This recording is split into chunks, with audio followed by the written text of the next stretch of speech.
Thanks to advances in technology, the world is in constant change.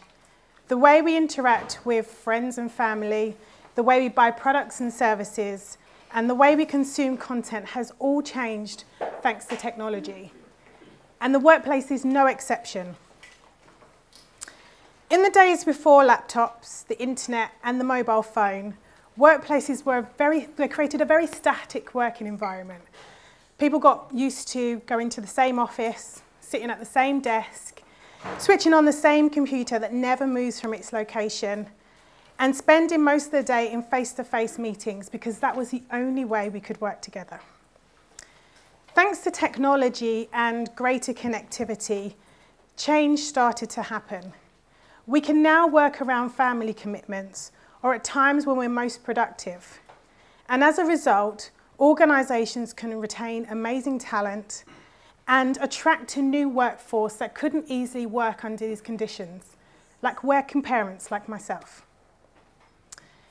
Cancer Research UK has recognised this shift and have created a programme to address this as our opportunity when we move to our head office in Stratford towards the end of this year.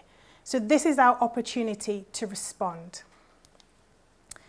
The vision for the Future of Work programme was to understand the changing workplace and the challenges that exist at Cancer Research UK and remove the barriers to working in a flexible, collaborative, adaptive and productive way, all attributes that we believe work together for an organisation that needs to thrive in the 21st century way of working. The programme was designed to address the full stack of change, from our hardware and software, our processes and structure, right through to our cultures, our behaviours, the way we do things around here. Now, when we use words like adaptive, it's really important that we explain what we mean. In my experience, language is often the biggest barrier to change, so it's really important that we use words that make sense and people could understand because they were core to the programme that we were running. So flexible. This is having the technology, the environment and the policies to share and to work in a different location, regardless of whether that's working from home or whether that's working in a different location within the office. Collaborative. This is having the tools and the environment to share, co-create and work on projects together. Adaptive. This is building the willingness and the resilience in the organisation to try new things, learn from those experiences and actively make change to improve ourselves, our processes and the way that we work, as well as how the programme is run. And productive. We believe if we build an environment that's flexible, collaborative and adaptive, we will work on things that make more sense to the charity and add more value to the work that we want to do. It was really important to the programme that the culture and behavioural change that we wanted to see had the same level of importance as the environment and the hardware changes that we were doing. So the things that are more easily seen and understood, the tangible things. So the design of the programme reflected this. We broke the programme down into 3 ways of activity to reflect the fact that behaviour change is just as important. The first wave of activity is aimed at giving the tools for change to staff. So this included rolling out laptops to staff across the organisation and ensuring that anyone can work from a flexible location, so they don't always have to be in the office, they can move around. We adopted cloud-based software, in our case Microsoft Office 365, to enable staff to access files and folders regardless of their location. We upgraded to Skype Enterprise Voice, removing the reliance on traditional desk phones so staff can communicate regardless of where they are, whether in the building or outside. And we introduced Test and Learn as our methodology in the programme. And we started out with initial experiments that looked at some of our initial assumptions. So we sent laptops to regional workers because we had an assumption that staff could self-serve their own setup. And we also usability tested meeting room equipment that we wanted to make a decision on for our head office move in Stratford. Wave 2, which is the wave that I lead on and the one I'm most excited about, is exploring new ways of working. Now that we've removed the technology barriers, you've got the tools to change, now let's explore. And in this wave, we've investigated some of the cultural and behaviour barriers that exist at Cancer Research UK. We've created organisational plans that allow anyone at CRUK to test new and improved new ways of working.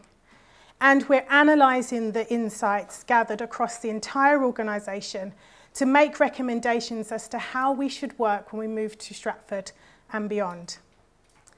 And then wave 3 is about turning all the insight from the trials that we're running at the moment into our new normal.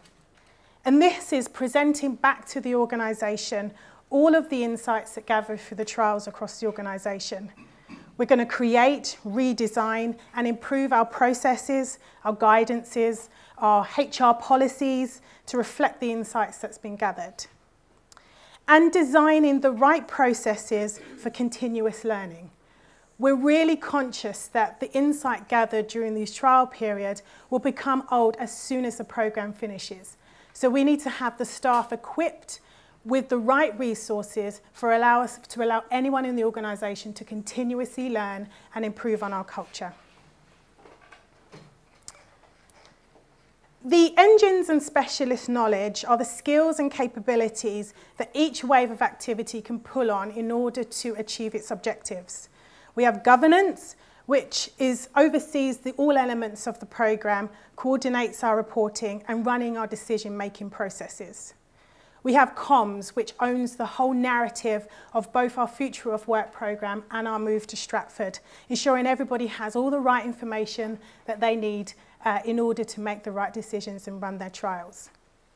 We have Test and Learn, which is an engine that I lead on, and this drives the experimentation. This gives the staff the right resources and capabilities to run their own trial, as well as encouraging the programme itself to test and learn on ourselves.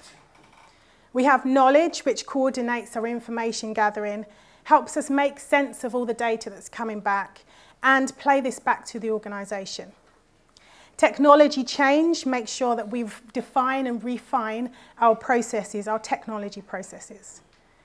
We have HR Employee Services, who own and write our HR policies and supports the organisation in the co-writing of the iterations of those policies. And we have Learning and Development, and they own the technology training to support the upskilling of the organisation in the tools that we are using across the organisation. And we have behavioural scientists at Cancer Research UK who support him with the measurement of the behaviour change. So to delve a bit more deeper into Wave 2 specifically, we started our journey with starting to understand where we are as an organisation, the challenges that we face in working in a flexible, collaborative and adaptive way. In order to do this, we ran face-to-face workshops, Skype meetings to gather insights across the entire organisation. And we ran sessions called Wall of Challenges, which delves a bit deeper into department-specific challenges. We conducted external research to understand what other organisations are doing in this space. We also had to understand some of the needs from the Stratford move perspective that we sort of promised or needed to have in order for our move to the new building to be successful. And we also worked alongside our executive board to understand if there was anything that they wanted to address in this opportunity of change. We analysed all of that data and we boiled that down into 6 organisational themes. Now we're in the middle of our journey, which is the test and learn and outputs, this sort of test and learn journey that we have here. And this is where we've designed self-serve trials that any member of staff at Cancer Research UK can run their own trial, understand what works and what doesn't, and feed their learnings back into the Future of Work programme. And then in September of this year, we will transition into wave 3, which is taking all of those insights and redesign and design our processes, our HR policies and guidance. So the 6 themes that we're dealing with in Future of Work Wave 2 are flexible working, activity-based working, meeting etiquette, online tools, file management, and reducing paper. Each theme is led by a representative at Future of Work who works alongside a selected community of department change leads across the organisation. And they're representatives of their team, and it's their responsibility to cascade information about their theme, to run their trial, to gather the insights, and to feed that back into the Future of Work team. The Future of Work theme lead is responsible for ensuring the department change lead has everything they need to run their trial. So that could be answering questions, creating resources, giving guidance, and sometimes going into team meetings and running workshops with them.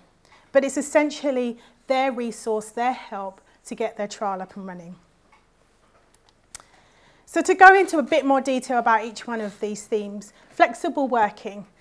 Our challenge that came out of research was there's a lack of consistency across the organisation about what is and what isn't culturally allowed. We have at Cancer Research UK both informal and formal flexible working. And the formal flexible working is a contract change that you want to make, and that might be reducing your hours down to part-time or changing your base location to working from home. This was well understood by staff. People knew what they needed to do, they understood the processes. It was the informal flexible working that was less clear and less consistent across the organisation.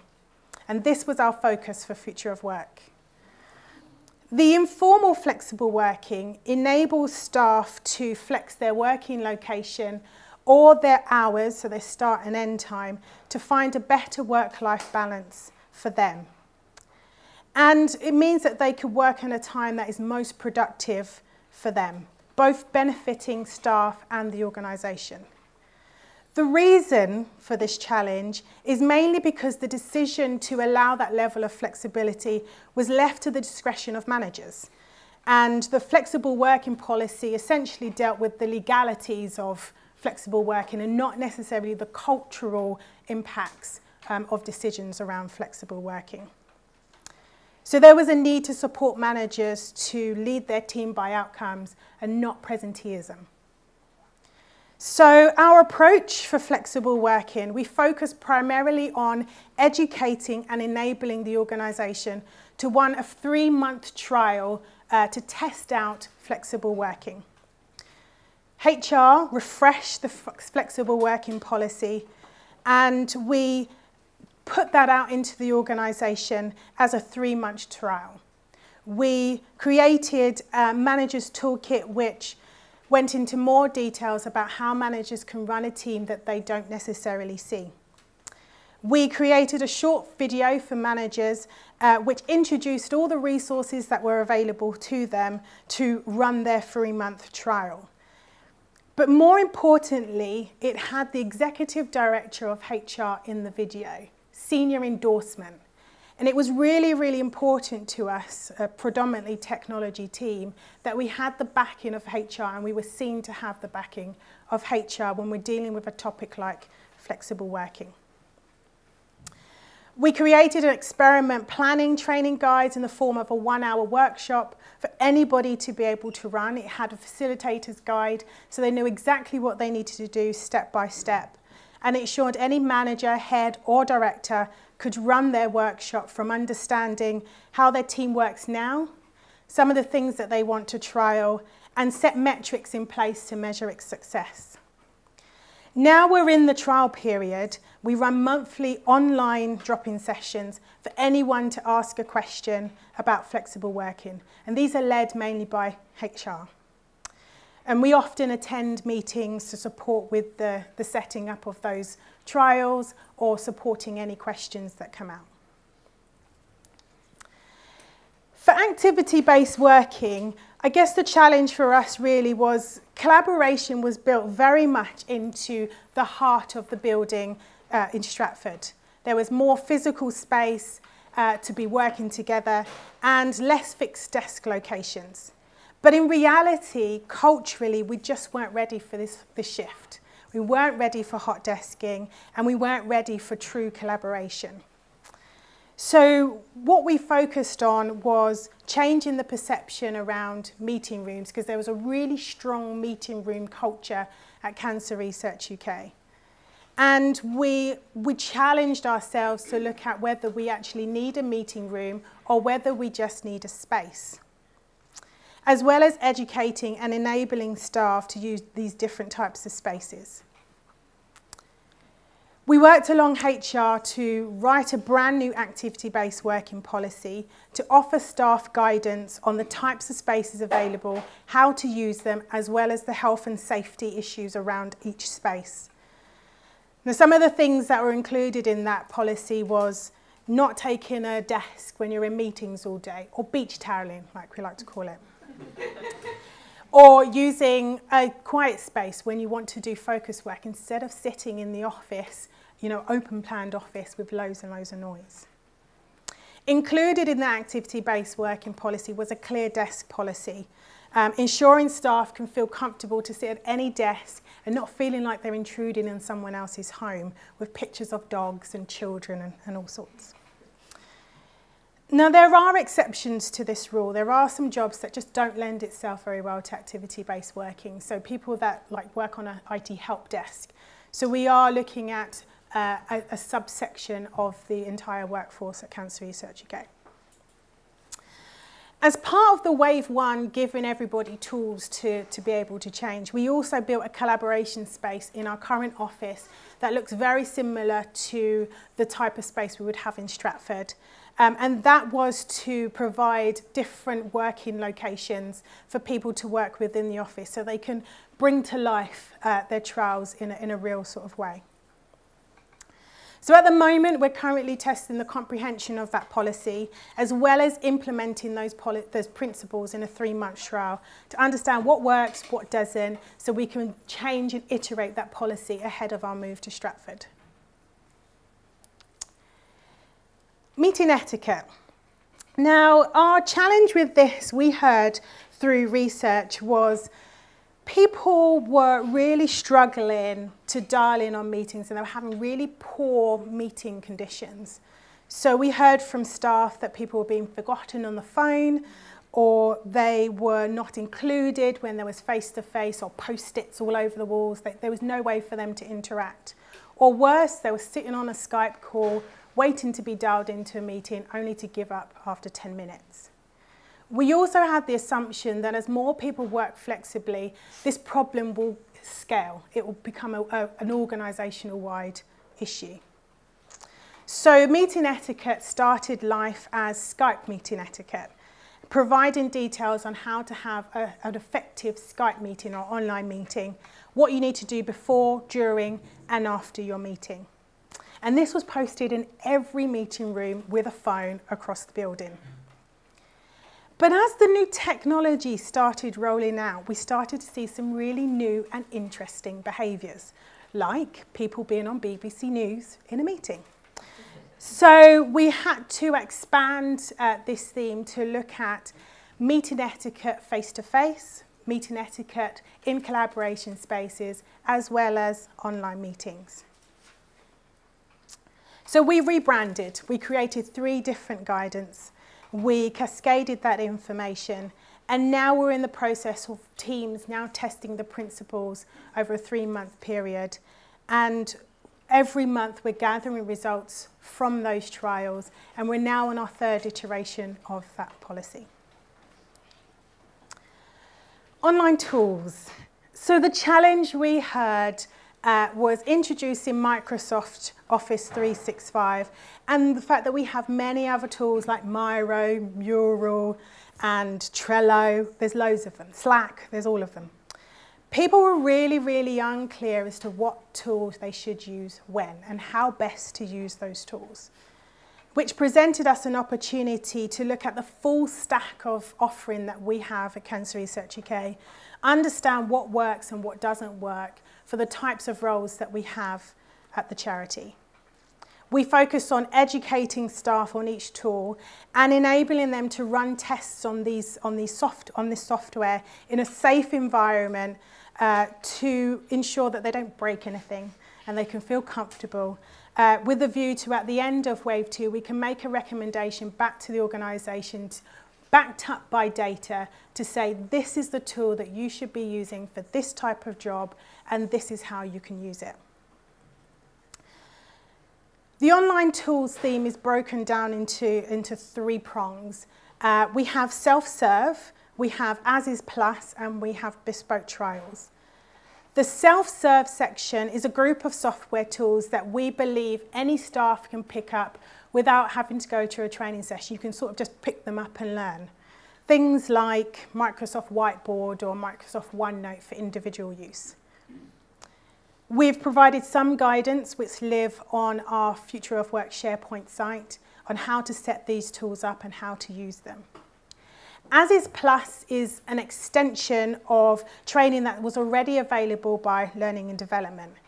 We've created in-depth training sessions that's run on Skype for each tool. And we've also created a tool selector so staff can select what tool best meets their challenge and attend that session. So they don't have to attend sessions for every single tool. They can choose which one they want to go to. We've created sandpits in these tools for staff to be able to test all the functionality they like without fear of breaking something or changing something permanent. And then the bespoke trials. So this section focuses more on department-specific challenges that cannot be solved by just picking up a new tool or attending a training session. So staff are encouraged to submit their challenge to Future of Work, which is analysed by us, and then we build a small team around that challenge to help them run their own trial.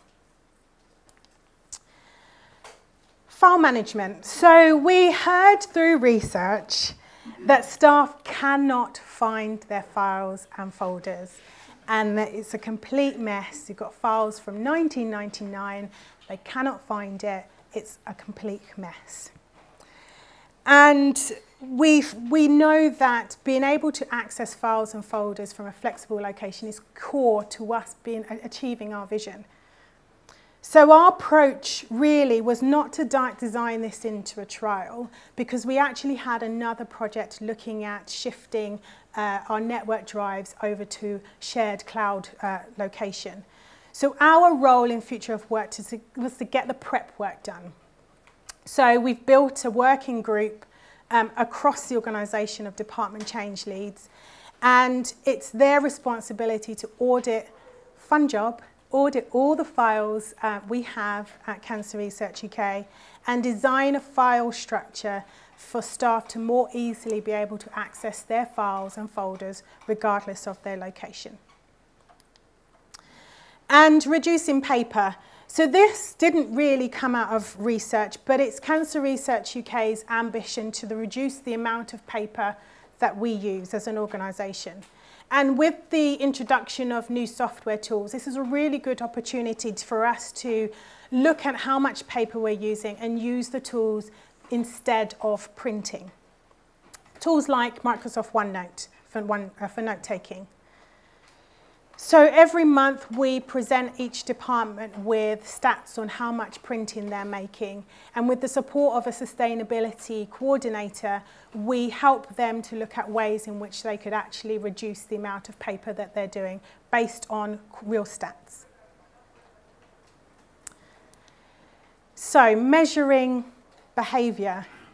So measurement is key to any programme to understand whether it's successful or not.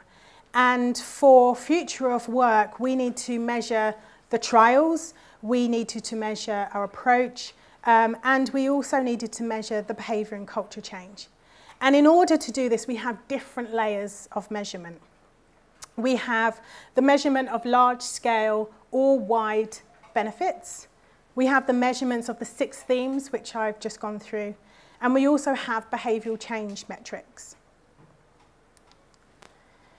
For the large-scale org-wide benefits, these were big change themes that the programme could contribute to but couldn't solely own responsibility for.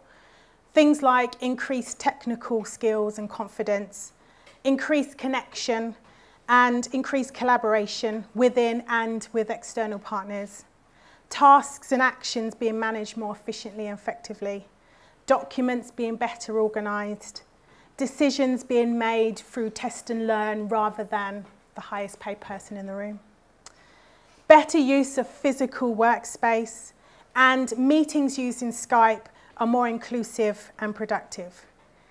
These large-scale benefits, the data in which we're collecting for this, mainly were through surveys that already existed. So at Cancer Research UK, we have a staff engagement survey, and we're measuring these metrics, these benefits through that. For the 6 organisational themes, we're using a framework called HEART, which was designed by Kerry Rodden and Hilary Hutchinson and Xin Fu, I hope I pronounced that name correctly, from Google's research team. And the idea of the HEART framework really is to deliver a series of user-centred metrics to support the measurement of user experience on a larger scale. So for each theme, we designed the goal, the signal, and we designed the metric. And the structure for the HEART framework is what you can see on the screen now. So we have happiness, which is the attitude or satisfaction. We have the measurement of people's interaction, which is engagement. The measurement of new users over a certain amount of time, which is adoption. And the success of completion, which is task success. And to measure behaviour, we're using the behaviour change wheel. From the book Behaviour Change Wheel, a guide to designing interventions. We're using this framework as a way of bringing together the large-scale benefits, our 6 themes metrics, into a format that where we can say each element of the programme contributing to our overall aim. So from my left to right, the ultimate goal for Future of Work is to create a working environment that's flexible, collaborative, adaptive, and productive. And then moving in, we have the large-scale, org-wide benefits that the entire Future of Work programme is there to design. And then we have the benefits that just Wave 2 are here to design, which I have gone through today. And you can see how they feed into each stage of the process. And then the lighter boxes are the actual behaviour change wheel. So we have the automatic motivation, which is the automatic emotional reactions of people, the desires, the reflex responses. We have the opportunity, which is the physical, the social opportunity awarded by social cultural norms or the environment. We have the reflective motivation, which is the self-conscious intentions or plans or beliefs of what's good and what's bad. And then we have capability, which is the psychological and physical skill or capability. So for us, this program is a work in, this framework is a work in progress. And we've been supported by behavioural scientists to get this right. And that's getting the information in each section right, as well as the language, because once we start sharing this with people, we want to make sure that it doesn't freak anyone out, they can understand it, and it makes sense to everybody. So we're still halfway through our journey, but we've started to see some really great results, but we've also faced a number of challenges along the way. Some of the challenges that we faced, we've had some reluctance from some teams to actually get involved or engage with all of the themes. Although we encourage teams to take on themes that are a higher priority for them, the reality is there's some themes that we need to nail. There's some targets we need to have in place before we move to Stratford. So we're considering changing tact at the moment around some of the themes that need to be achieved before and after we move. The speed of the program means things change all of the time. We're learning through the test and learn trials, but we're also testing and learning on ourselves. So keeping up to date, ensuring everybody is on board and has all the information they need is a challenge for us. And we use as much as possible a strong governance structure to allow that cascading of information. Senior endorsement is not always there. And it's not always consistent across the organisation, and that can sometimes slow us down with some of the themes that are bigger or not necessarily seen as a technology theme. And getting the right message out to the staff on the right medium at the right frequency is a constant challenge, especially when things are changing all the time. But that's one that we're testing and learning on ourselves as well, and re-evaluating what's working and what's not. And often the merging of methodologies presents a challenge at every stage, in every meeting. Quite often we have traditional project management represent in a room, we'd have the lean, agile service design represent in the room, and we would have HR represent in the room. So we've got lots of different experiences, lots of different capabilities and methodologies trying to make this work, and then present it back to an organisation in a simple way that they can self-serve and do the work themselves. We've started to see some great success as well. We've seen the majority of the staff really enthused, and some of the themes really resonate with them, and it's almost like, thank goodness somebody is tackling this for us. And which meant that having the department change leads in place and getting the trials up and running has not really been too much of a barrier for us. We now have a whole directorate, which is 5 departments across 6 themes. They've been running a trial for a month now, and we're starting to see some of the results come through. The bulk of the analysis will happen in the next couple of weeks. And some of the data that we've seen come through so far is for activity-based working, people are understanding the policy, which was really important because that was new for us. We needed to make sure people understood it. And we've started to see people using different types of spaces across the organisation for the different types of work that they're doing. For flexible working, we've seen people feel that they have a much better work-life balance and that they're in more control of that. The challenge still, though, is the consistency, and that's something we will hopefully address as more trial data start coming through. For online tools, we've had 79 new Microsoft Teams sites created, and these are test sites for people to mess around with, test the functionality. And we've had some really great attendance in our training sessions. And as I mentioned before, with meeting etiquette, we're now in our 3rd iteration of that.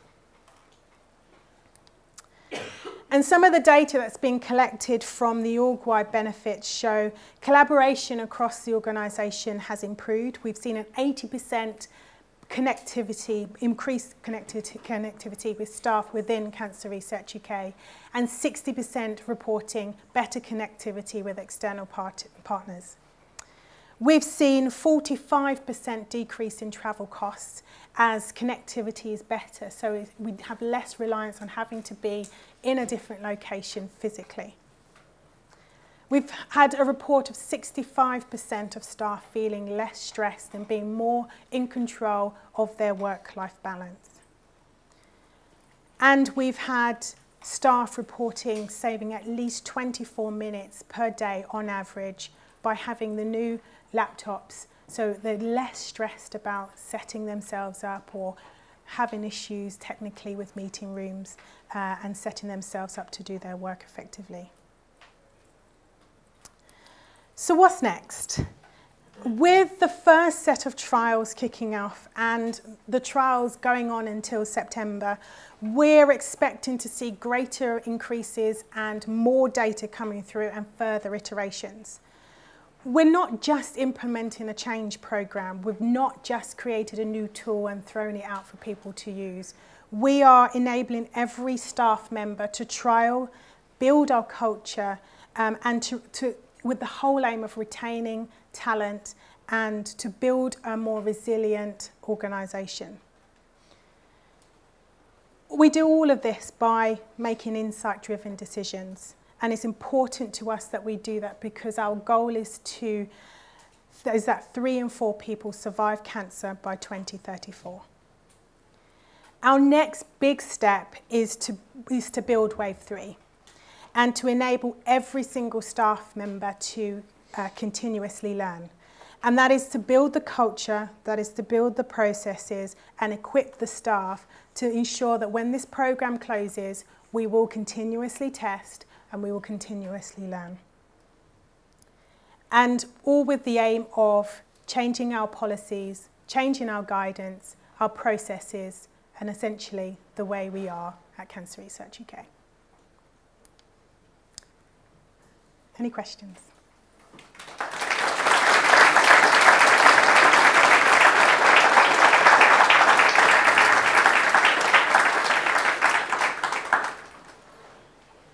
We do have plenty of time for questions, so please shout.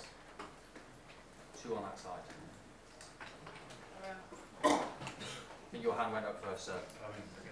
I might have missed it, but have you got a definition of flexible time, maybe 4 hours or whatever it was? So this is the question I get asked all the time.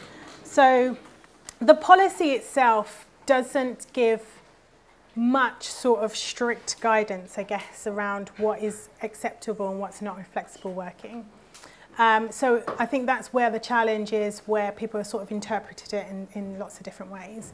So for us, our only boundary really is you can flex your start and end time and you can flex your working location.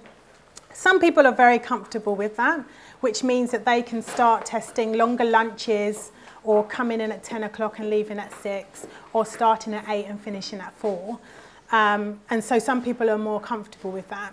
Others need a lot more guidance. So we've been working with some teams to actually create a more in-depth policy for them, which interprets the current policy to say that these are the things that we culturally accept within that department. Hi.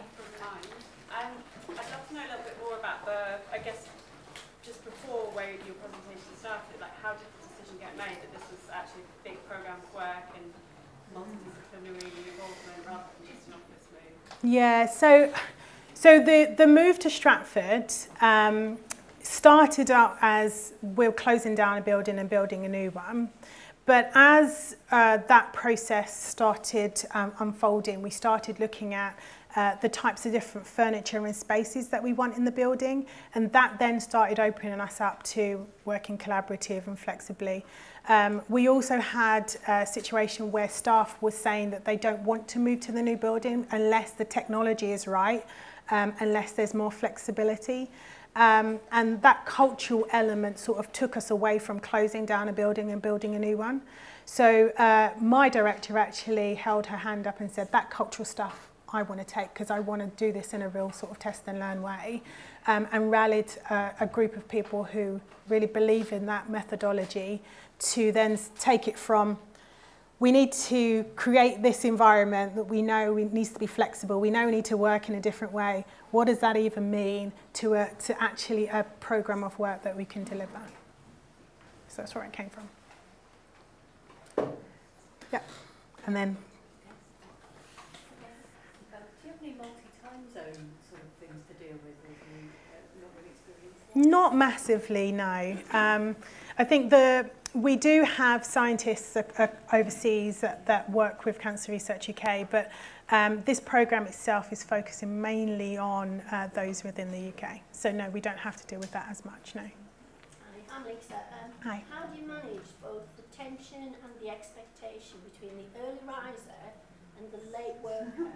And do you have a sort of a policy that says we expect response within X number of hours, or we're very flexible about it? So at the moment, there isn't a huge amount of expectation, and that is exactly what these trials are here to do. So that workshop, that flexible working workshop, there's sort of like 3 areas to it. You either are doing flexibly and there's some tension that you want to sort of figure out and you want to test it, or I'm not doing flexible working at all and I want to try something new. And the idea is at the end of that workshop you create a team charter which then says, well, if I'm an early riser, this is how I'm going to behave. I'm going to put it in my diary. If I am somebody who likes to work late, then I'm going to block some time in my diary between 9 and 10 because I'm not going to be in the office. So every department has a team charter that they then put to the test for 3 months.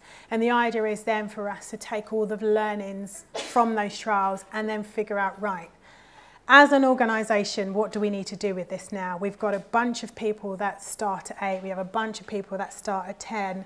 What do we now need to have in place to make sure that we can still be productive?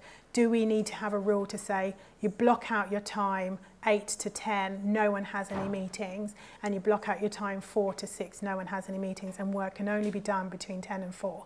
That might be an outcome, but it's up to the trials to tell us that. You mentioned that you had a meeting culture which you were trying to change. Yeah. How does that change? Have you had less meetings? So we have a meeting room culture where it's, if I wanted to have a meeting with you, I will book a room. And sometimes that results in us sitting in a 16-person meeting room because there's no other meeting rooms. And then you have the poor person trying to book a, an external meeting with external partners, can't finding a room. So the change in the perception of it was all based around the policy that we wrote. So highlighting first, I guess it was the education of highlighting that there are different spaces and that you don't have to have a meeting room if it's just 2 people or 3 people. I think part of that was the technology as well. So people were using meeting rooms because then they can project on a screen. But with the new laptops now, you can present just within the room. And then the third thing was around building the collaboration space. So that has different types of furniture within it, so people they don't have to use a meeting room. They can just sit on a sofa. So I think by tackling those 3 areas, that's how we're sort of changing that meeting room culture. We're not 100% there. It's a journey, and we'll see what comes out of the trials. So if, like me, you like biscuits, we should probably stop with questions there and race downstairs. It's a short break, and then we'll continue. Thank you.